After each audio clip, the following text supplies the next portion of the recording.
In the past, I made a video where I talked about what the secret to success is, and the spoiler alert for that video was that there is no real secret. What it takes is long-term patience, commitment, and just working really hard for the things that you want to do. And over time, you can build yourself up to a level where you can become successful.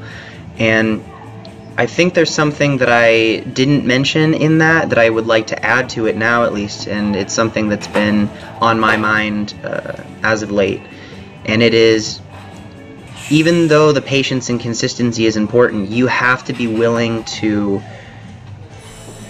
take the chance of possibly regressing to fix some of the things that aren't the way you want to do them. And so some recurring issues that I've had in the past and see in my lifting that I would like to fix in this training block would be the consistency of my squat depth and the consistency of my benching. My squat depth, whenever I get tired or whenever things get tough, I tend to start cutting the reps. It's not because I can't get down to where I need to get down to, it's just because that's my body's natural way of dealing with the problem of getting to that fatigue threshold. And so I'm really going to be trying very hard in the next 9 weeks running this program to make sure that all of my squats are in the range that they need to be. And I think it's really helpful when I'm using, even though I'm doing this cube kingpin idea for the skeletal outline, determining my reps and what percentages I'm going to work in, I'm still basing all of my work percents off of what my an RPE scale and what my estimated 1 rep max for the day is. And so I will not be counting any of my reps that aren't, I'll watch the video each time and make it a part of my plan to focus on that squat depth being one of the keys that I am really pushing towards, as well as the bench pressing. Probably the most common comment that I get about my bench pressing is that it really looks like a heave. And even though I've never been called for it in any competition, and it's not necessarily a rebounce where the bar sinks in and then I get the press command, then it resinks. That hasn't happened. It usually just sinks in all the way and then I press it. But I think that my bench press could be improved with a little more control, and it is one of those things where I found a technique that can hide or shadow a weakness in myself. And this is something that I don't want the people who have made the public criticisms to feel like they pushed me to this or something. This is always something that I've felt like could be improved, and I always find myself saying, well, I have something else coming up, this meet is coming up, and once I hit this number, then I can address that. But in reality, I would much rather start the other way and bring it back down and focus on making the improvements now to make it more legitimate. You're going to see that I'm using, this is the really light pause. I'm trying to stop it just off of my chest, actually. I think Brendan Lilly called this the 1-inch pause bench. And it's tough for me to do that. It's really something that I'm not used to. I feel like I'm not quite in a comfortable position, and so it's something that I'm going to be working on. And yeah, it's going to be challenging, but I think the challenge is going to be worth it. I do want to note that if you guys are wondering, wait a second, this doesn't look like the cube, what are you doing benching and squatting? And you're going to see that I'm deadlifting in this same day. This is one of the ideas that I got from Garrett Blevins, who I linked in my last video. I'll link him again just because I think he's a cool guy, and if you guys have the chance to go check out his channel, you definitely should.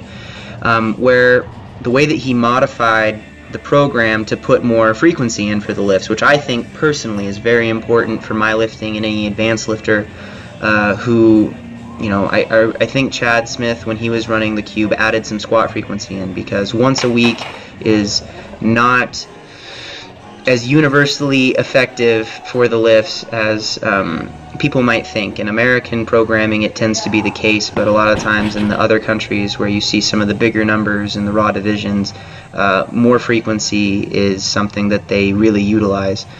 But what you do is you take the third movement of each of the days. So if your squat has your competition squat, your high bar squat, and your pause squat, and your deadlift has your competition deadlift, a block pull, and a deficit pull, and your bench has your competition bench, your close grip, and your 1-inch pause bench. So I've taken the third of each of those movements and moved them all into the same day as per the idea that I saw from Garrett, and I shamelessly took that idea and I'm trying to apply it. I'm using it a little bit differently. I did my pause squats based off of an entirely reactive thing. I used a 20-minute time cap for my work sets and told myself I was going to continue at whatever weight I worked up to for a triple and calculate that to around an 80% for the day, and then try to stay within that range. And my RPEs matched my work area up until the very last set, where I was about to do a load drop and then I ran out of time.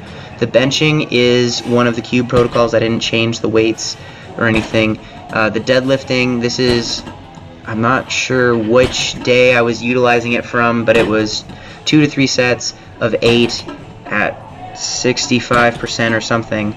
And I just stuck with that and decided I was going to be deadlifting in my Olympic shoes, because that's something that the other Garrett that I know, Garrett Gonzalez from the Masthetics channel, I'll link them down in the description, has been doing a lot of, and really is advocating the use of a raised heel in a conventional deadlift, saying that it can put you in a better position. And I do think with the side view on those deadlifts that my conventional positioning was a little bit better. The pulls themselves felt fine. The biggest issue was the hand health. I've got a couple of torn calluses on 2 fingers each of my hands, and so the hand issue was present for that. But overall, the session was pretty good afterwards. I went upstairs, did some hamstring work, did some ab wheel rollouts, and then did some pull-ups, but I didn't film that because I tend to not film upstairs with the large female population. I don't want to make anybody uncomfortable. So I hope you guys enjoyed the video. I'm sure there are still lots of questions about this. In the last video I had a lot of questions concerning some different federation things, and I will probably address those in a different video. I don't want to make this one incredibly long and have you guys staring at a blank screen with some text on it. So thank you guys for watching. I hope you enjoyed the video. If you did like the video, please let me know by leaving a like rating, comment down below. If you like the t-shirt that I was wearing, that's one of the Ben Rice Strength Crew t-shirts, and I am going to be putting that on in the description as well if you guys want to go and purchase that. So thank you again, and I will talk to you soon. Bye.